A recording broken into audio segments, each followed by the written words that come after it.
I'm ostracized and traumatized by everything I'm not alright. I'm lost inside, and anything I say you better listen up closely. Mostly, I'm the one and only. Bring it home slowly. Hand your boy the trophy. Patience is holy moly. I got him hating on me like Michael. Yo, konnichiwa. Di video kali ini, Mimin mau ngelanjutin anime Isekai Moku Shiroku Minogra. Video ini adalah lanjutan dari video sebelumnya.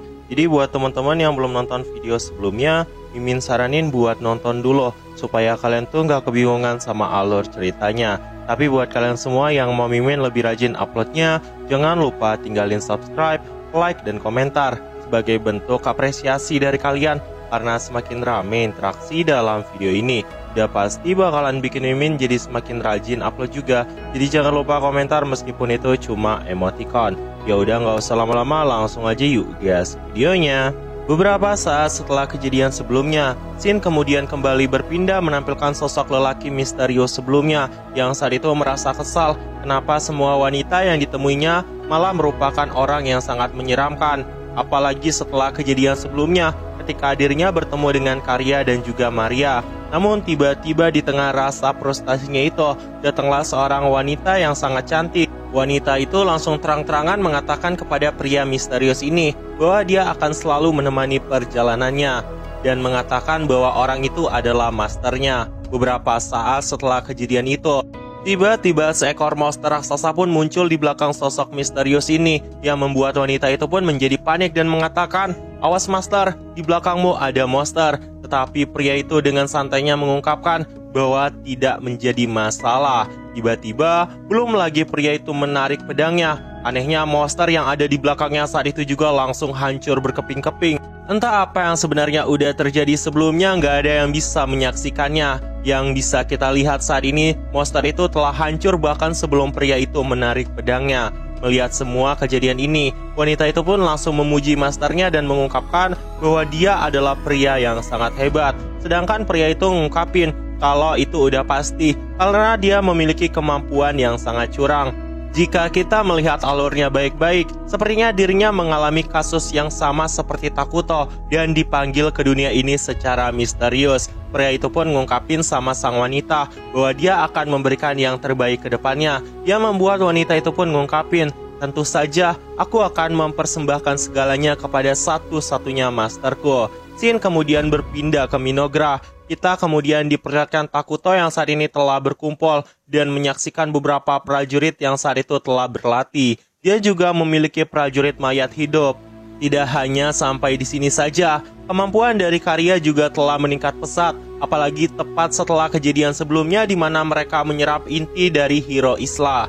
Melihat semua kejadian itu, dia sangat terkejut karena kemampuan mereka bahkan dengan sangat cepat melampaui dirinya.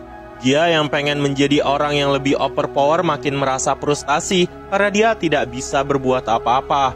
Tapi Takuto saat itu ngungkapin sama dia untuk nggak perlu ngawatirin hal itu. Itu karena mereka berdua mewarisi kemampuan dari hero Isla. Karena alasan itulah mereka menjadi lebih kuat. Mendengar perkataan seperti itu, dia langsung nanya sama Takuto, "Tapi Paduka, aku punya pertanyaan tentang amunisi ini. Kami telah menemukan setiap peluru dari selongsongan seperti yang Anda pesan sebelumnya. Namun apakah boleh menggunakan sumber daya sebanyak ini hanya untuk latihan aja?" Mendengar ucapan seperti itu, Takuto tersenyum sambil mengatakan, "Tenang saja, kita bisa menukarnya di pasar sebagai bahan logam mentah itu. Jadi tidak masalah. Tapi memang untuk bahan peledak dan juga granat itu bakalan lebih mahal. Jadi aku ingin kalian menggunakannya lebih hemat lagi. Tapi jangan khawatirkan juga. Setidaknya itu membuat kalian berkembang." Mendengar ucapan seperti itu, Gia langsung membungkukkan kepalanya sambil mengatakan, "Jika itu keinginan sang raja, maka aku akan mematuhinya." Tidak hanya sampai di sini saja, Takuto juga ngungkapin, "Setelah semuanya selesai, mungkin kita bisa menggunakan kekuatan ini untuk bisnis juga." Beberapa saat setelah percakapan seperti itu, tiba-tiba datanglah seseorang yang saat itu berlari dengan tergesa-gesa ke arah Takuto. Dirinya mengatakan, "Lapor Paduka, seorang utusan dari Dragontan saat ini telah tiba. Ada surat dari Bocil P dan raja mereka."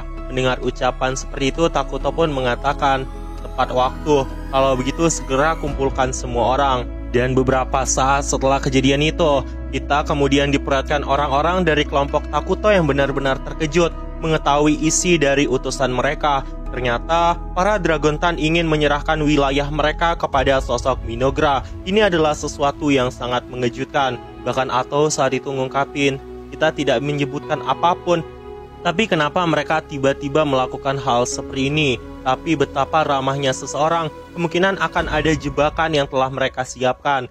Mendengar perkataan seperti itu, Takuto langsung mengatakan, tapi kita kan baru saja membentuk aliansi, jadi ini sangat sulit untuk diputuskan. Emily, bisakah kau memberitahukan kami tentang situasi yang berada di Pond Cavern? Mendengar ucapan seperti itu, Emily langsung ngungkapin, kami belum menerima banyak kontak dari wali kota Dragontan, jadi mungkinkah mereka khawatir dengan orang-orang yang sebelumnya muncul di Dragontan itu. Masyarakat merasa takut dengan ancaman yang akan terjadi di masa depan, dan karena alasan itulah mereka semua telah memutuskan hal ini. Mendengar perkataan seperti itu, Takuto sepertinya kurang lebih mulai memahami situasinya. Dia juga mengatakan, jadi dengan semua ini, mungkinkah mereka yakin bahwa kota itu pada akhirnya akan jatuh dan memutuskan untuk mengambil hati kita untuk memimpin semuanya. Mendengar perkataan seperti itu dari sang raja, sejujurnya masih ada banyak hal banget yang mengganjal di benak Atau. Tapi saat itu sang raja malah mengatakan, negeri kita selalu kekurangan orang, jadi akan lebih baik jika kita menambah jumlah warga negeri kita. Hal ini juga akan mempermudah persiapan menghadapi ancaman baru. Kita tidak punya cukup sumber daya yang diperlukan untuk melunasinya. Jadi itulah sebabnya kita akan menjual senjata kita kepada mereka. Ucapnya kepada orang-orang ini yang membuat semua orang pun merasa terkejut, karena saran dari sang raja Takuto tidak lain adalah menjual senjata kepada mereka. Atau saat itu merasa protes karena benda seperti itu akan sangat berbahaya. Tapi Takuto menjelaskan, ketika mereka menjadi semakin mahir menggunakan senjata, kekuatan mereka juga akan menjadi lebih kuat. Tapi amunisi untuk senjata ini, bukankah itu hanya aku yang bisa membuatnya? Dan karena alasan itu mereka tidak akan pernah mengkhianati kita. Mendengar ucapan seperti itu ataupun mulai memikirkan hal yang sama dengan yang dipikirkan oleh sang master. Dan karena alasan itu juga, keputusan pun pada akhirnya dibuat. Saat ini, Takuto memang benar-benar berbeda dari sebelumnya. Bahkan dirinya lebih tegas lagi dalam memimpin semua pasukan. Dia juga mengatakan bahwa seluruh rakyatnya tidak perlu mengkhawatirkan apapun. Mereka akan terus waspada. Tapi ada satu fakta di sini, karena pasukan peluru akan dipasok oleh Minogra. Jadi tanpa Minogra, tidak akan ada yang bisa bertahan hidup. Karena pada dasarnya persediaan itu ada pada mereka. Melihat perkataan seperti itu dari sosok Takuto, Atau mulai menyadari bahwa sosok rajanya saat ini benar-benar menjadi lebih bijaksana daripada sebelumnya. Bahkan saat itu Takuto mengatakan bahwa dirinya menanti kejadian apa yang akan terjadi ke depannya. Shin kemudian berpindah ke kerajaan suci Kuila, tepatnya di sebuah gereja suci. Kita diperlihatkan sosok Erakino yang saat itu telah muncul dan menyapa beberapa orang yang ada di dalam katedral itu. Semuanya pun telah terbantai, menyisakan seorang pendeta wanita yang ada di tempat itu. Pendeta wanita itu bernama Soalina. Soalina yang melihat kehadiran dari Erakino yang membantai seluruh pasukannya mengatakan, kenapa kau harus melakukan sesuatu sampai sekeji ini? Tapi Erakino saat itu mendekat ke arah Soalina dan mengungkapkan, jadi apakah orang-orang sampah seperti itu memang dibutuhkan oleh negeri ini? Tetap saja, semua sampah itu tidak akan pernah dibutuhkan di mana-mana, jadi kau tidak perlu mengkhawatirkannya. Mendengar ucapan seperti itu, Soalina pun merasa sangat marah dan mengatakan, apa yang sebenarnya kau katakan itu? Setiap jiwa mempunyai tugasnya masing-masing untuk Dewa Arlos. Jadi jangan bicarakan omong kosong.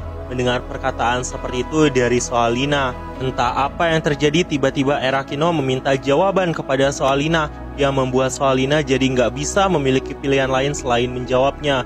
Dia saat itu mengungkapkan, penyalahgunaan kekuasaan untuk mengumpulkan keuntungan yang tidak sah itu adalah sesuatu yang sangat jahat, yang sangat sering dilakukan oleh para penguasa kerajaan ini. Tapi itu juga merupakan perbuatan terpuji, ucapnya kepada sosok Erakino. Erakino yang mendengar perkataan seperti itu pun mengatakan, bukankah kau harusnya merasa bahagia jika kau memang melakukan sesuatu yang benar?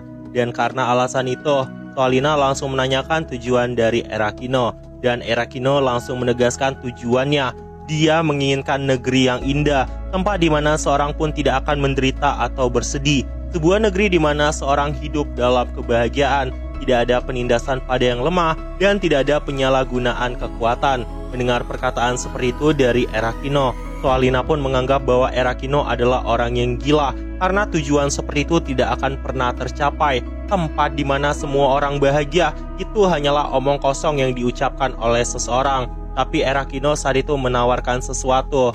Soalina, aku ingin kau melihatnya juga. Sebuah bencana telah lahir ke dunia sebagai kutukan besar.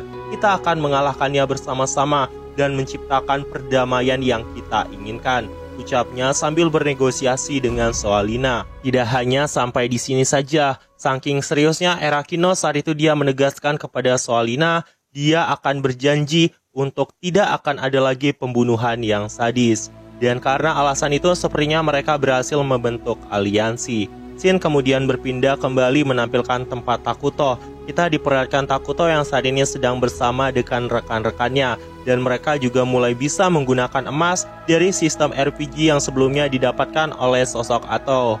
Dan alhasil, Takuto jadi bisa membatasi beberapa pembangunan yang tersedia, seperti tempat latihan, lembaga pembelajaran, dan masih banyak lagi. Semuanya bisa dimanfaatkan dengan sangat efisien. Tapi sebenarnya ada beberapa batasan kekuatan sihir yang bisa mereka simpan untuk saat ini.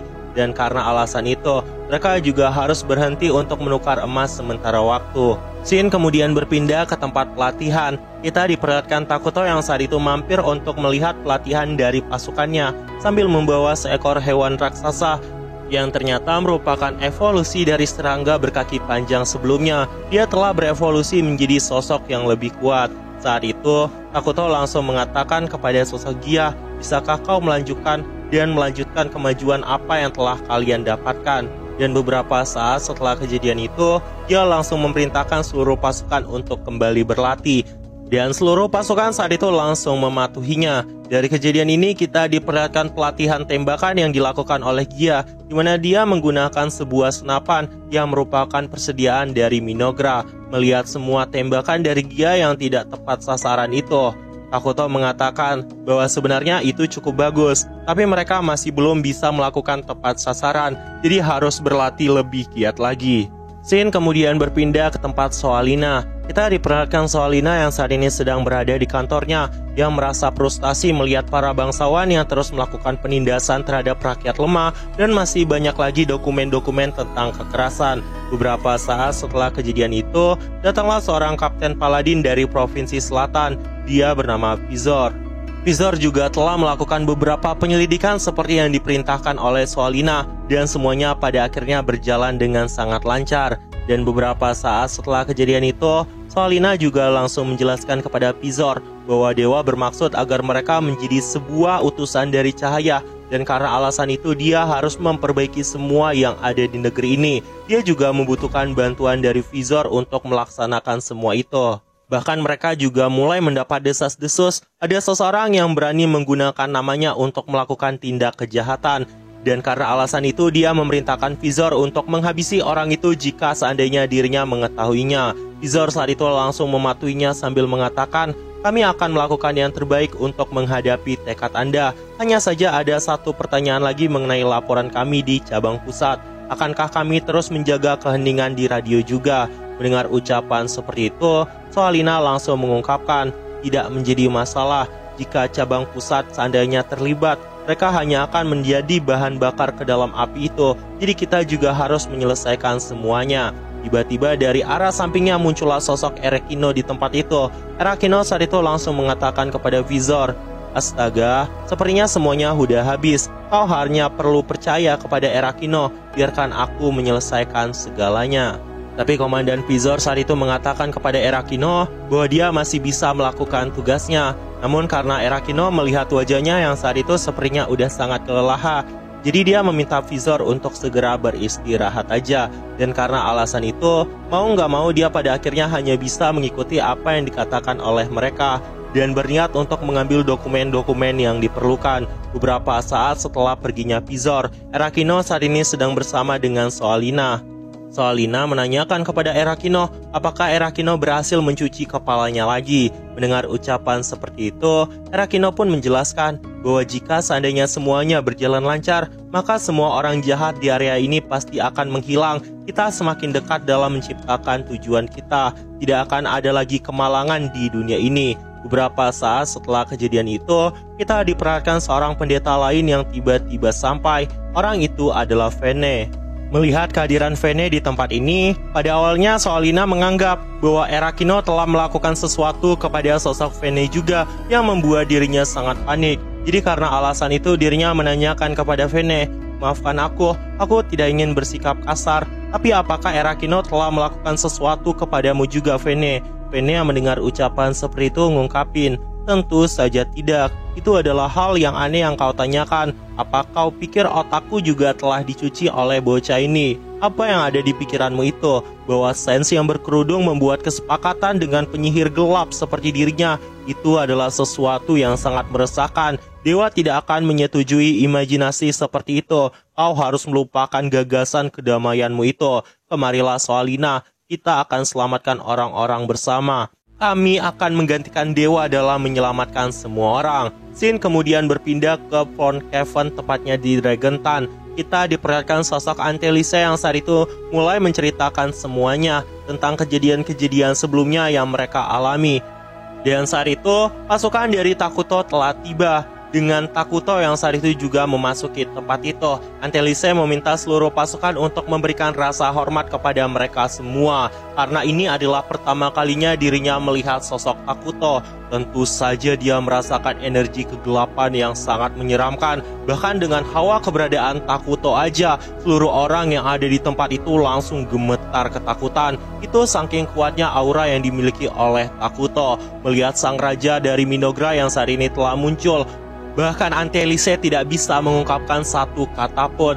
Sampai pada akhirnya dia membungkukkan kepalanya sambil mengatakan, "Raja Ira Takuto Minogra, semua orang yang ada di tempat ini memberikan rasa hormat kepadamu. Aku pemimpin Dragontan untuk sementara ini. Namaku adalah Antelise. Semua orang menyambut kalian." Takuto saat itu langsung bersuara mengatakan terima kasih atas penghormatan ini. Tapi tentu saja kejadian seperti ini langsung menakuti seluruh rakyat yang ada di tempat itu.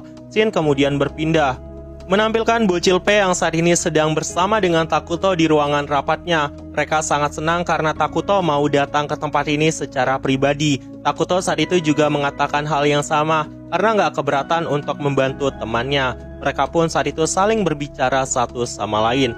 Sampai pada akhirnya Takuto langsung menjelaskan tujuannya. Negosiasi yang sangat panjang pun terjadi sampai pada akhirnya berakhir dengan sangat lancar. Itu karena bocil P sepertinya mengetahui maksud dari Takuto, yang membuat Takuto saat itu juga merasa senang dengan semua itu. Dia juga menawarkan kepada bocil P, "Kalau begitu, aku akan menawarkan kekuatan kepadamu," yang membuat dirinya saat itu merasa sangat senang. Episode kali ini juga ditutup sampai di sini. Nah, jadi itu aja, dan tunggu video-video gue selanjutnya, dan see you.